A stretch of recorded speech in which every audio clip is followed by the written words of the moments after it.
Ito na naman ang mainit na balita mula sa mundo ng politika. Isang mainit na balita ang lumutang ngayong linggo tungkol sa posibilidad na makakabalik na sa bansa si dating Pangulong Rodrigo Duterte matapos ang mga ulat na bumababa na umano ang tensyon sa pagitan ng Pilipinas at International Criminal Court. Ayon sa ilang ulat, may mga kilos na nagaganap sa ilalim ng radar upang mapadali ang pag-uwi ng dating Pangulo sa kabila ng kanyang kinakaharap na kasong kaugnay ng war on drugs.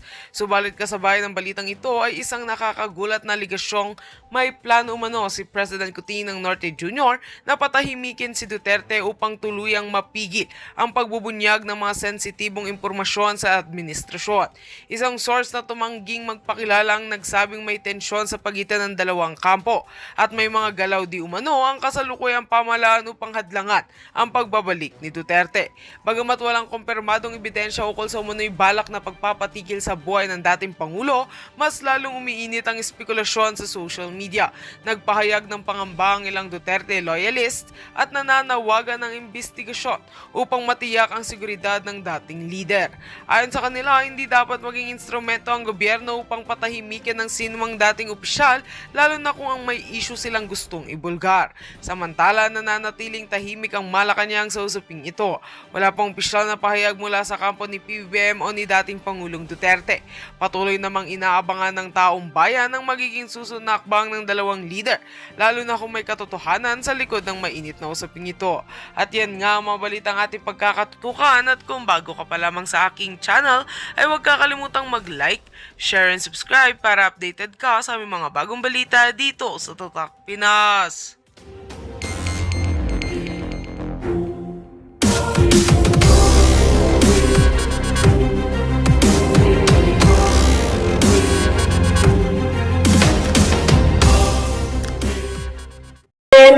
Ay i-demand na ipauwi or iuwi nila si Pangulong Duterte. Bring him home!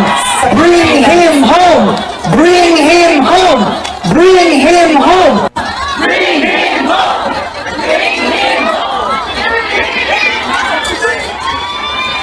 Dahil yun din ang gusto niya. Araw-araw na nandun ako, sa mga araw na nandoon ako, isa yan sa paulit-ulit niyang sinasabi, kailan mo ako mapalabas dito dahil darating ang eleksyon, mag-mayor pa ako ng syudad ng Davao. Bring him home! Bring him home! Bring him home! Bring him home! At yun ang gusto niya. Gusto niyang umuwi. Sinabi ko din sa kanya yon pa. Sabi ko, yung kagustuhan mo na umuwi, yan din yung katapusan ng buhay mo. Magiging Ninoy Aquino Junior ka. At sinabi niya sa akin, Grabe yun, magiging itutulad talaga nila si Pangulong Duterte kay Ninoy. Alam niyo, hindi nagbibiro dito si Vice President Sara Duterte. At ayun alam niyo ba, nung panahon na inakyat si Pangulong Duterte sa eroplano, doon pa lang kinakabahan na kami. Sabi ko, tangina, baka may gawin masama itong mga hype na to kay Pangulong Duterte. Oo. So eto, maganda rin to para sa akin, maganda na rin to na sinabi ni Vice President Sara Duterte to. Kasi ano to pang pukaw, pang tabog sa maaaring gawin talaga ng Pangulong Marcos. Halimbawa, gawin talaga yun. Yung banta na yun na papatayin si Pangulong Duterte pag umuwi ng Pilipinas. So maaaring pwede niyang ipahinto yun. Pwede niyang ipahinto yun na wag natin gawin to kasi nasabi na. Tapos tayo dito. Pwede niyang ipahinto yun na wag mo nang patayin si Duterte. Gawin na lang natin, palabasin na lang natin na sinungaling ang mga Duterte, lalo na si Sara Duterte. Para pwede nilang gawin yun at sana yun na nga lang talaga. Pero yun nga, nakakatakot na baka mamaya nga, pauwi na si Pangulong Duterte, biglang may gawin pa-assassin etong si Pangulong Duterte. Sana wag naman mangyari. No, grabe. Tindi talaga ng tindi ni Marcos. Bring him home!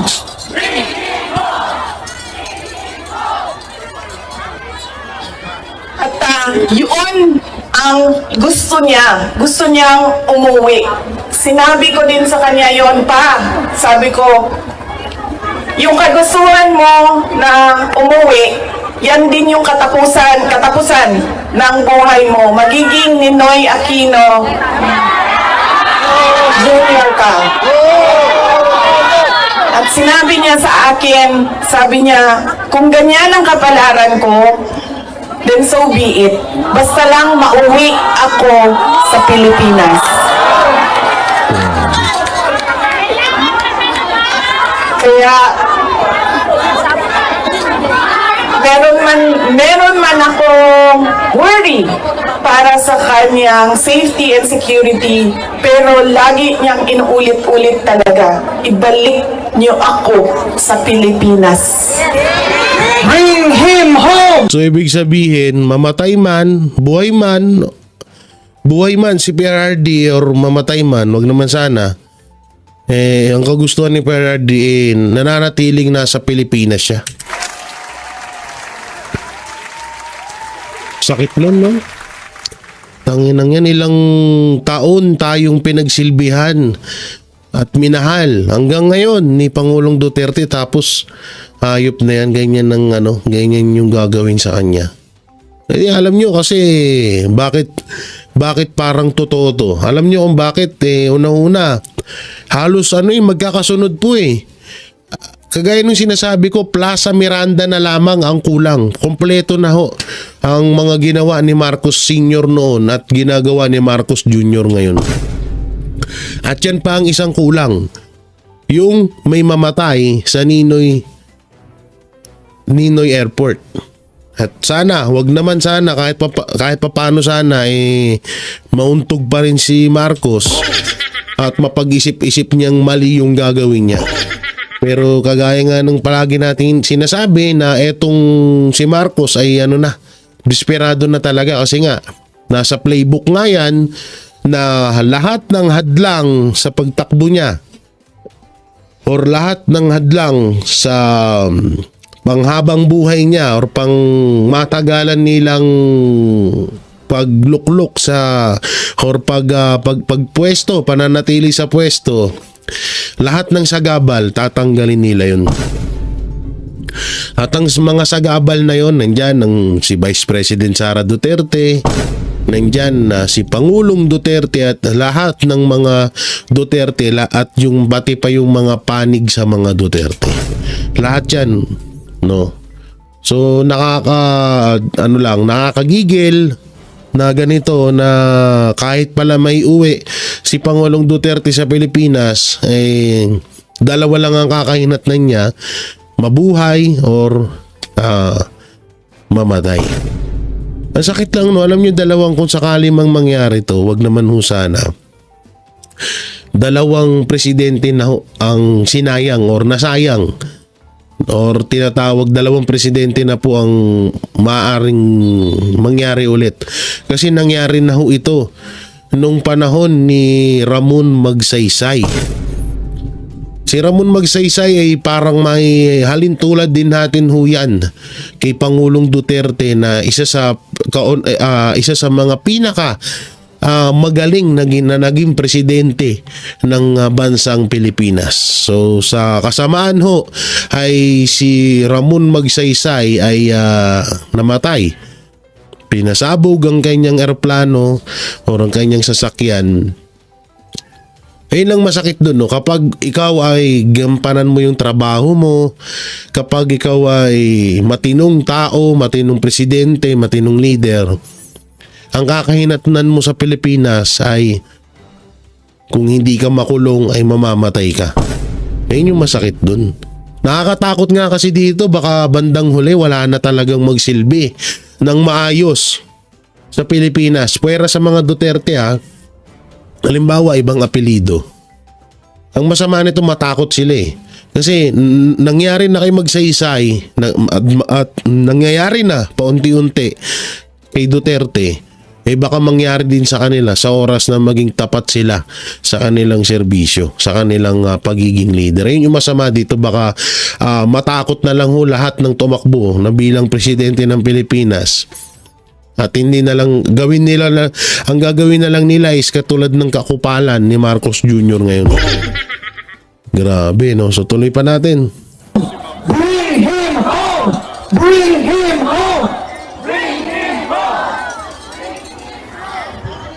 Nagtatanong marami, ano bang pwede magawa? Huwag natin tigilan ang panawagan sa gobyerno natin sa Pilipinas at sa lahat ng gobyerno na nakikinig at dito sa ICC na ipaalam sa kanila na mali ang ginawa kay Pangulong Rodrigo Duterte. At Tama yun, no? Tama yung ulitin ko ha.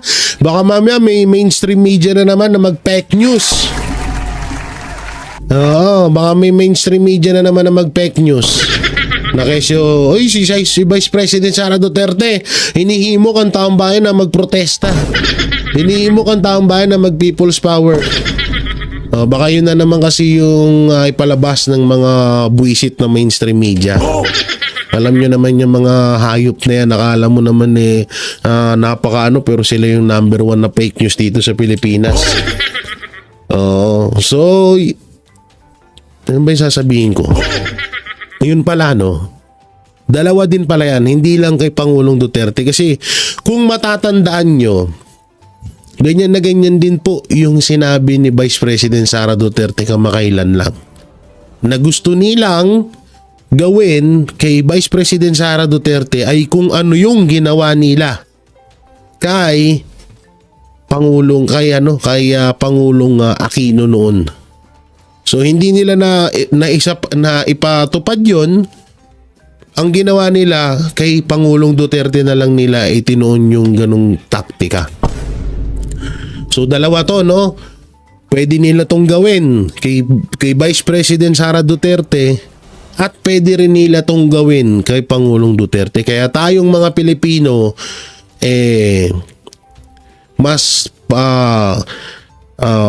palawakin or mas ilaliman pa natin ng ating panalangin na maiuwi at maiuwing ligtas si Pangulong Duterte at lahat ng mga Duterte ay maging safe sila.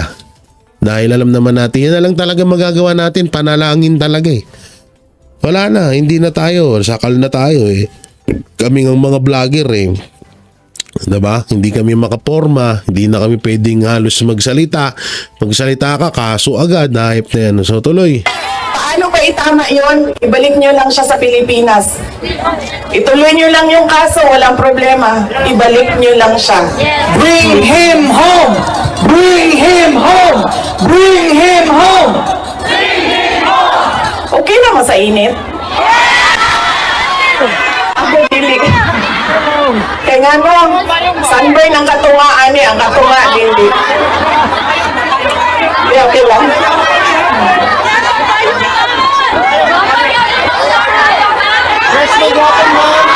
Di okay lang, okay lang. Binuangan lang tamo. Nakaredy ang sunblock ni Redoble. Okay lang, sir. Kaya di nila makita na ako ang mata kung magkalo ka. Okay. Okay? Unsa pa ba? Ano pa ang pwede nating gawin?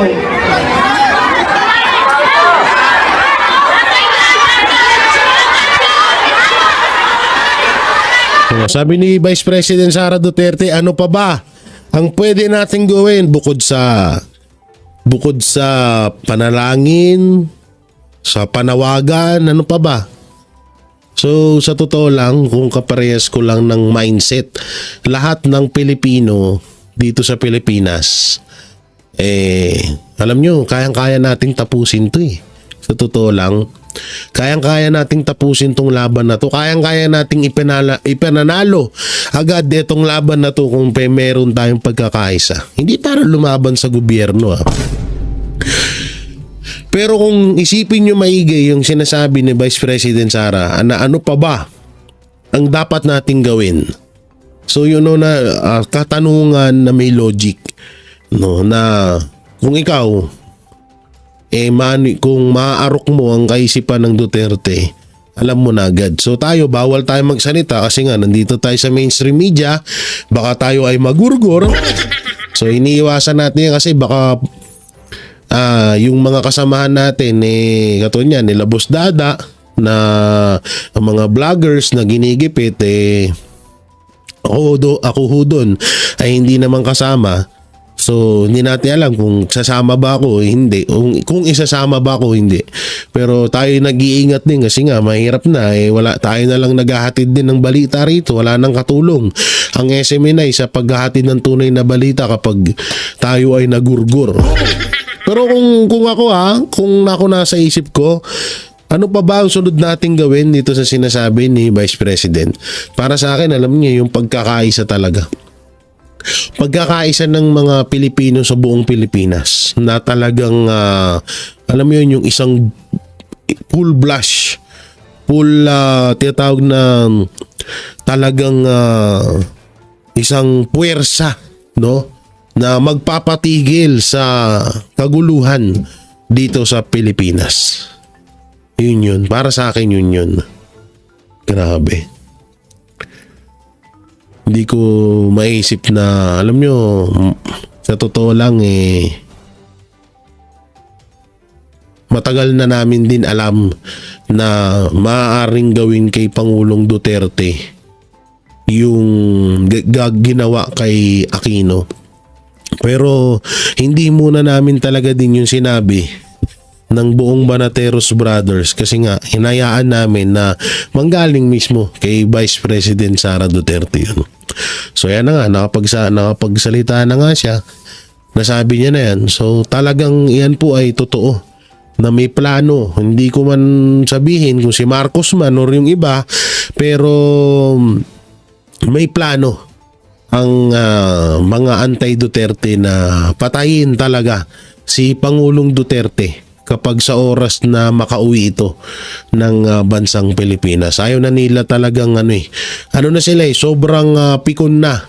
Sobrang alam niyo yun, sobrang galit na, sobrang gigil na sila kay Pangulong Duterte. Alam naman natin kung sino yung mga nasa likod nito. Ito yung mga nasa likod nito, yung mga negosyante na sinagasaan ni Pangulong Duterte.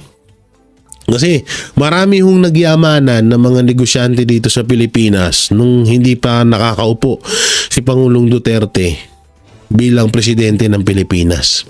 Kasi nga, yung mga dapat nilang bayaran na tax, dapat nilang bayaran na utang nila sa gobyerno, hindi nila binabayaran kasi nga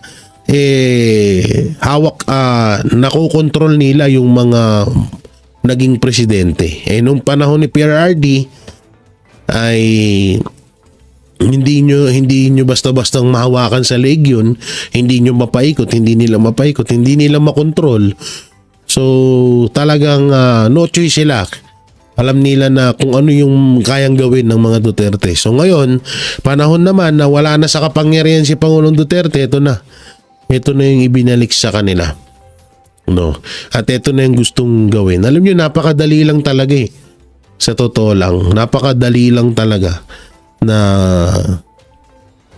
gawin ito kay Pangulong Duterte dahil marami talaga maraming galit. Maraming galit na hindi Pilipino maraming galit ng mga negosyante, maraming galit ng mga drug lord, mga NPA, at lalo na rin yung mga bossing ng mga ng mga dilawang tae, di ba? So yan sila yan sila yung mga nag-ano ngayon. Sila yung mga nagpopondo, sila yung mga nagpupush na para mapatalsik at mawala sa hanay nila itong mga Duterte, no? Kaya nga sabi nga ni Kitty Duterte, makakabawi tayo sa darating na eleksyon. Babawi tayo sa darating na eleksyon. Kaya nga kayo mga banateros, mga kabiyaya, huwag nyo hong sayangin yung boto nyo. I-straight ho natin yan sa Duterte senatorial candidate ni Pangulong Duterte.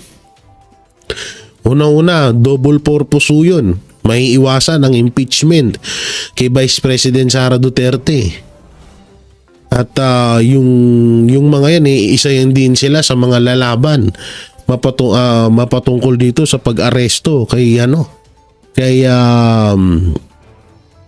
Pangulong Duterte. No? So, grabe. Ay, hanggang ngayon hindi ako makapaniwala, no? Sa likod ng magagandang ginawa ni Pangulong Duterte, ganyan pa yung binalik nila. Nakakagigil! Pero wala tayong magawa. Ang magagawa nga talaga natin ay yung sinabi ni Vice President Sara Duterte na ano pa ba ang sunod natin gawin. Papanoorin nga natin kung ano ba yung suggestion niya.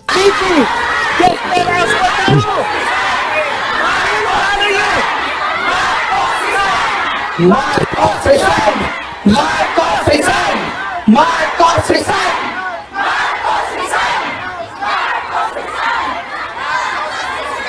Kayo nagsabi niyan, hindi ako ha. Bukas, suspended na kayong lahat. Nakulong na kayong lahat sa sedition. At kayo, hindi na kayo makakauwi dahil pinulong na kayo dyan sa...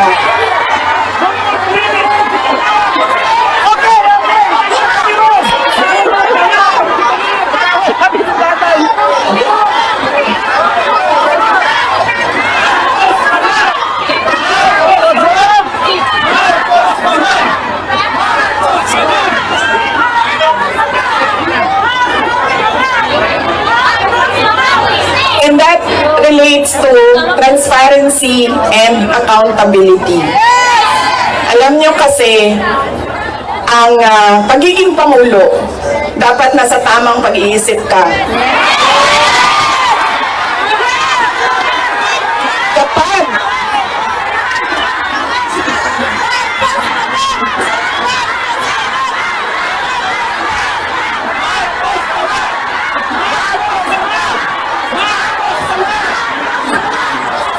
Balitang balip. Trending na naman to sa mga mainstream media. Sabihin na, Vice President Sara Duterte, hinimo kang Pilipino sa Netherlands na mag-aklas. Ay, kawawa yung isang reporter ha, si Maris Umali ha. Talagang binubo siya ngayon yan, no? Deserve din nila yan, yung mga nangyayari sa kanila. Na tinatawag silang bias. Obvious naman kasi. Yan nyo. Pag naging presidente yung ang Duterte, tanggalan ng mga prangkisa yung mga hype niya. dahil nasa mga polisiya mo at desisyon mo ang kinabukasan ng kabataan at ng bansa. Kaya yung pagsasabi na hindi mahalaga ang drug test sa aking kapasidad at abilidad na mamuno is tantamount to betrayal of public trust. Dahil kailangan malaman ng taong bayan na nasa ayos ang iyong decision making.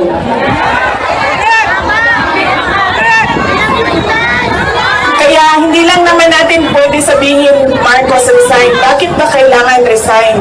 Dahil hindi mo pinapakita sa taong bayan na maayos kang mag-isip at kaya mo ang mamuno. Yun, no, puta na, basag si Marcos. Palakpakan naman tayo dyan. Hindi totoo yun na, sinasabi ni Vice President Sara Duterte. Kung nasa katinuan si Marcos Jr., hindi niya pinadala doon si Pangulong Duterte. Kung nasa katinuan si Marcos Jr., walang nangyayaring gulo ngayon. Kung nasa katinuan si Marcos Jr., biro mo sabihin niya na hindi daw batayan ng pagdadrug test sa pagiging tuwid at matinong pinuno. Kalokohan yun. Kung adik ka, wala ka talaga sa katinuan. Yun yung totoo dun eh. Nako po. Lalong magagalit nanggigigil na naman ng mga panganon. Tangina talaga tong si Sara Duterte. Nanggigigil na naman yun. Pag umuwi yan. Tuloy.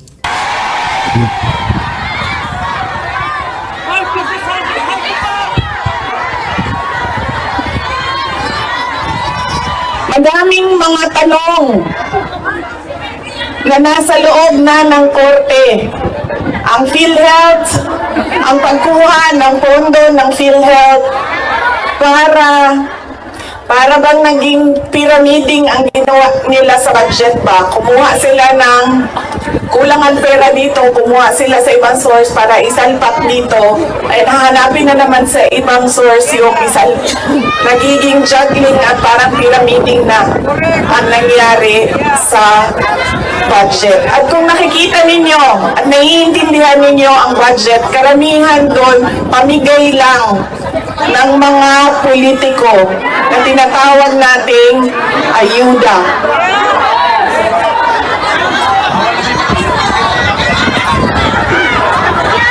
Tumakbo kami sa plataforma ng unity at continuity. Continuity, kasali na doon ang big ticket projects o mga build projects ni Pangulong Duterte. Pero wala kayong nakikita ngayon na development projects.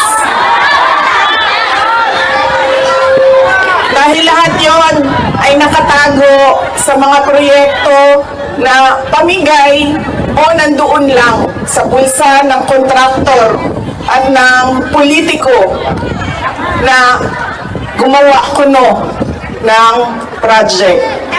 Grabe yun, no? Hindi nun. Kaya ang daming yung mayaman ng mga congressman na contractor dyan. Oo, kilala namin yan. Iisa-isahin pa ba natin? Huwag na, baka mag-iya ka na naman sila. Baka mamaya sabihin nila, are you fake news? Are you liar in contempt? No? Tangina, lapit ng mga binitawang salita rito ni Vice President Sara Duterte. Ang tindi. Basag sila rito, abot hanggang ngala-ngala. Kita ninyo na hindi handa ang Kongreso sa paggawa ng budget dahil may mga blanco doon sa enrolled bill na pinasa nila. Ibig sabihin, walang nag-iisip at hindi pinag-isipan paano ba natin gamitin ang pera ng gobyerno na makita natin na merong kapayapaan at kalambuan, kauswagan sa ating bayan. Kalampuan kasug-kasugan, hindi ko alam yun. Noong ako ay tinanong noon bakit ako nag-resign sa Department of Education. Sabi ko, unang-una personal yon. Meron kaming personal na hindi ko gusto na ginawa niya sa akin. Pangalawa, dahil sa loob ng Department of Education. Sinabi ko na itong noon, personal ko to na experience. Yung budget ng school building program ng Department of Education, pinaghati-hatian lang sa loob ng House of Representatives. Grabe, yun na nga. Ayun na nga, ito na nga. Alam nyo, matagal na nating inaantay ito kay Vice President Sara Duterte. Sinabi niya na pala talaga rito. Grabe, lupit ito ha. Noong unang taon, nagawan ko ng paraan. Sabi ko, hindi pwede, sige, kung yan ang gusto ninyo, yan ang makapagpapasa ng budget.